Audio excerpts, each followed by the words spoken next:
Village area है और अभी हम लोग बर दुबई के एरिया में हैं। और ये कुछ ट्रेडिशनल नाव है, पुराने ज़माने में यूज़ किया जाता है, इसको किया जाता था, अब नहीं। और वो जो देख पा रहे हैं आप, लाइट जल रहा है, वो है डेरा। चलिए आइए दोस्तों, हम जानते हैं कि दुबई आने का क्या क्या प्रोसेस रहता है। Hello sir, excuse me sir, sir आपका नाम? मेरा नाम कृष्णा है। और सर आप एज अ यहाँ पे किस प्रोफेशन से हैं? आईटी में हूँ। आईटी में। सर आपसे एक रिक्वेस्ट है कि आप यहाँ का आने का क्या क्या प्रोसेस था, आप यहाँ पे कैसे आए और क्या क्या काम कर रहे हैं, किस तरह से काम करना पड़ा, थोड़ा सा बताएंगे? यहाँ आना, मैं पहले विज़िट में आया था, 2 महीने का वीज़ा लेके विज़िट में आया था। उसके बाद विज़िट में आने के बाद मैं ऑनलाइन अप्लाई करना स्टार्ट किया। ऑफलाइन भी कई जगह जा चुका हूँ। उसके बाद 5-6 जगह से कॉल आया था इंटरव्यू के लिए। बस एक जगह पसंद आ गए, उसी जगह से। ऑनलाइन जैसे कौन कौन से प्लेटफॉर्म में आपने अप्लाई किया था? आईटी में ही सारा, बस मेरा प्रोफेशन आईटी में ही। तो और सर जैसे विजिट वीज़ा में आए हैं तो और क्या क्या आपको प्रोसेस करना पड़ा, थोड़ा सा प्रोसेस में बताएंगे, किस तरह का प्रोसेस करना पड़ा था आपको? प्रोसेस कुछ नहीं है, खुद ऑनलाइन वीज़ा लो। हाँ। उसके बाद और एक बात, आपका जो फ्लाइट टिकट है वो 2 होना चाहिए, आने का भी साथ में रिटर्न का भी। हाँ। क्योंकि अगर रिटर्न नहीं दिखाते हो ना अपने एयरपोर्ट पे, तो इमिग्रेशन वाला थोड़ा बहुत लफड़ा करते हैं, क्योंकि क्या पता आप इधर आके विजिट में आके रिटर्न ना जाओ, इसीलिए आपको रिटर्न भी लेना ज़रूरी होता है। तो आप कहाँ से आपने फ्लाइट? मैं वेस्ट बंगाल कलकत्ता से हूँ। कलकत्ता से लिया था। अब कौन कौन सा फ्लाइट मतलब बेस्ट रहता है? फ्लाइट है तो जो चीपेस्ट लगे वो बेस्ट रहेगा। वही बेस्ट रहेगा। सर यहाँ पे आने के बाद, दुबई आने के बाद अकोमोडेशन का क्या प्रोसेस रहता है? अकोमोडेशन आप बर दुबई देरा, अगर इस एरिया में आते हो तो हर जगह आपको बेड स्पेस के लिए नंबर मिल जाएगा। आप कॉल करो, सीधा बेड स्पेस देखो बस। अगर कोई व्यक्ति, कोई पर्सन जिसको मालूम नहीं है इस एरिया के बारे में, दुबई के बारे में या पूरे इलाके के बारे में या किसी भी बेड स्पेस के बारे में, तो नहीं आ सकते आप। पहले इधर आने के लिए आपको थोड़ा बहुत पहचान होना चाहिए, और पहचान होना चाहिए, ज़रूर पहचान होना चाहिए, नहीं तो आप ऐसे ही अलोन नहीं आ सकते। ठीक है।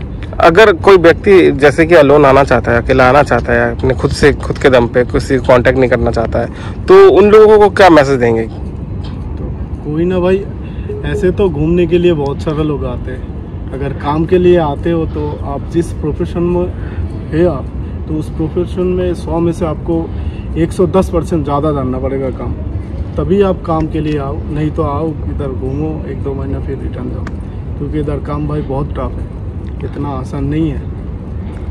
और अकोमोडेशन जैसे आप अकोमोडेशन के लिए आप आ जाओ दुबई में, बहुत सारा बेड स्पेस मिल जाएगा। किसी भी गली में आप खड़ा होंगे ना, तो उधर बेड स्पेस के लिए नंबर चिपका रहता है। और नहीं तो मैं जिधर रहता हूँ उनका कॉन्टैक्ट नंबर मैं आपको दे सकता हूँ, आप वो पोस्ट कीजिए। और कम से कम अगर नॉर्मल चाहिए तो कम से कम 500 दिरहम के आसपास लग जाएगा पर मंथ, लगभग इंडियन रुपी 11-12 हज़ार के आसपास। और थोड़ा बहुत अच्छा बेड स्पेस आप ढूंढोगे, जैसे हम लोग रहते हैं, तो उनमें 700-800 के करीब आपका पर मंथ जाएगा। तो बेड स्पेस मिल गया। फूडिंग वगैरह का क्या सिस्टम रहता है? फूडिंग इधर तक अब फूडिंग मैं अगर बोलूँगा कि अगर फूडिंग के लिए आप बाहर मत खाओ, खुद बनाओ, तो उनमें फ़ायदा आएगा। क्योंकि बाहर खाने जाओगे तो बहुत खर्चा है। अगर आप जॉब ढूंढने के लिए आ रहे हो तो आपके पास लिमिटेड बैलेंस होगा, है ना, तो आप जिधर बेड स्पेस होगा तो उधर खाना बनाने का ऑप्शन भी होता है, तो आप खुद खाना बनाओ और उसी से काम करो। और होटल का क्या खर्चा रहेगा? अगर खाना बनाने में और होटल से खाने में, इनमें क्या डिफरेंट रहता है? कितने दिरहम तक का डिफरेंट? अगर आप नॉर्मल भी खाने जाओगे होटल में तो 10-15 दिरहम तो लग ही जाएगा। तो पूरा महीने में आपको कितना जाता है? 2 टाइम करके अगर 30 दिरहम करके पर डे जा रहे हैं तो लगभग पूरा महीने में आपका 1000 दिरहम जाएगा। अगर आप खुद बनाते हो तो 300 के अंदर आपका पूरा महीने चला जाएगा। तो कौन सा बेहतर है? यानी कि जिसको कुकिंग नहीं आता तो वो क्या करेगा? वो मैनेज करें, आसपास वालों के साथ मिल के जुड़ के मैनेज करें। नहीं तो इधर आके आप बाहर खाओगे तो बहुत एक्सपेंसिव है यार। जॉब ढूंढने वाला बंदा आके कैसे खाने के पीछे कम से कम 20-30 हज़ार खर्चा करेगा। उनको बेटर ऑप्शन वही है कि आके खुद बनाए।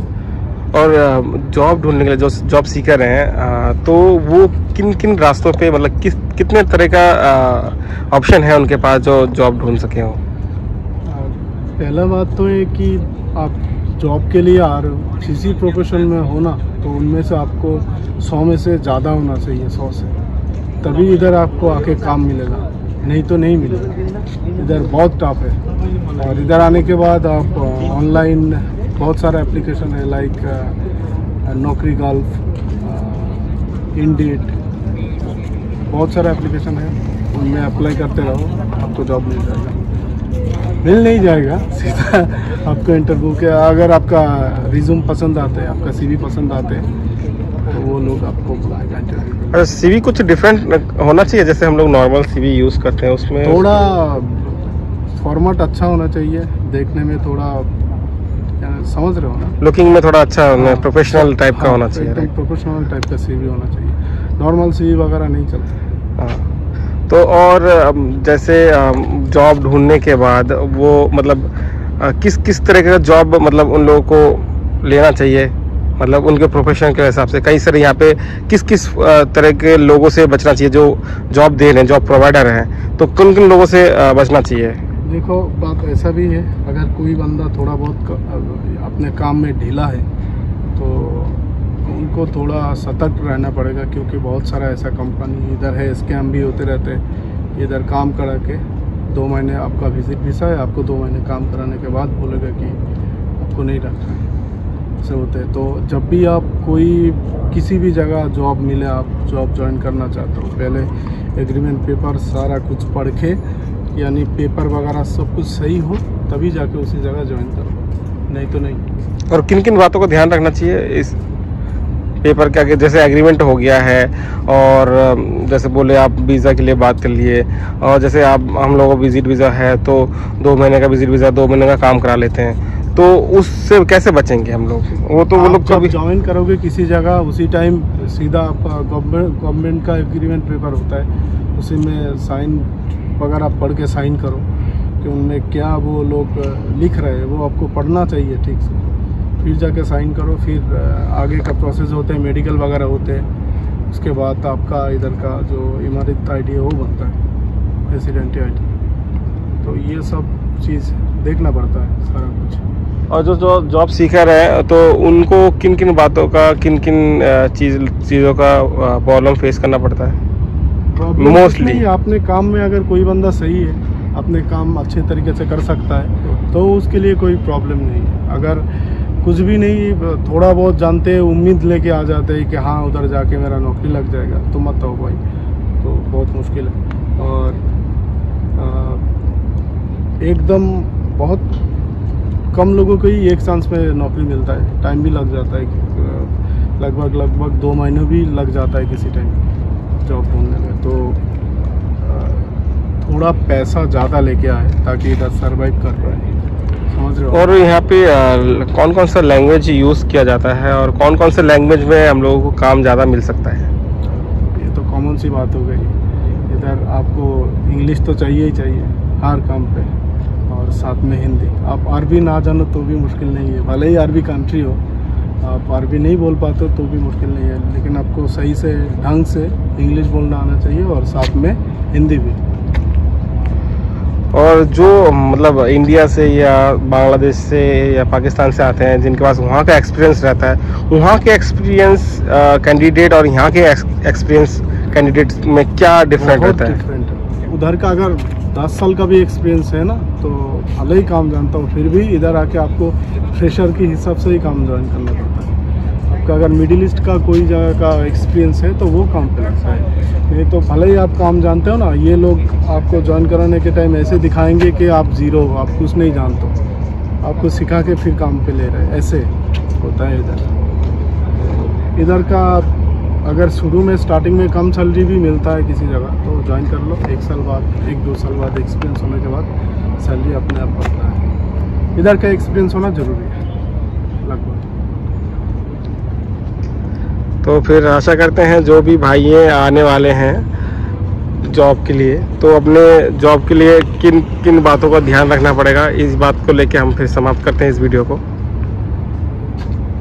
पॉइंट बता दीजिए। पॉइंट टू पॉइंट आप बेसिक वीज़ा अप्लाई करो, इधर आओ, और थोड़ा पैसा ज़्यादा रखना चाहिए पॉकेट में, ताकि आपको ऐसा नहीं है मानो 2 महीने का रूम रेंट लगभग आपको इंडियन मनी 30,000 के आसपास, 25,000 के आसपास, उसके बाद आपका खाना 14-15 हज़ार 2 महीने में, उसके बाद जॉब ढूंढोगे, आप इधर जाओगे उधर जाओगे, थोड़ा बहुत खर्चा, कम से कम 80-90 हज़ार रुपये इंडियन मनी होना चाहिए, क्योंकि सरवाइव करना होता है ना, आपको तो एक झटके में ही जॉब नहीं मिलेगा। अच्छा, वहाँ इंडिया से मतलब हम लोग कैश लेके आना चाहिए यहाँ पे, या नहीं? कैश लेके आओगे ना तो इधर वो और एक मसला है, इधर जब आप कन्वर्ट करवाओगे तो बहुत चार्जेस वगैरह काटते हैं, तो इंटरनेशनल कोई भी कार्ड, डेबिट कार्ड हो तो वो चल जाता है, SBI का हो, एक्सिस बैंक का हो, कोई भी, तो पैसा अकाउंट में रखो, इधर ATM से विड्रॉल कर लो, तो उसमें थोड़ा कम चार्जेस लगते हैं और पैसा भी बचता है, सबसे बेहतर तरीका। नहीं तो किसी भी एक्सचेंज से आप सीधा कैश देके एक्सचेंज करवाओगे तो उसमें बहुत पैसा जाता है, यानी कटिंग होता है बहुत।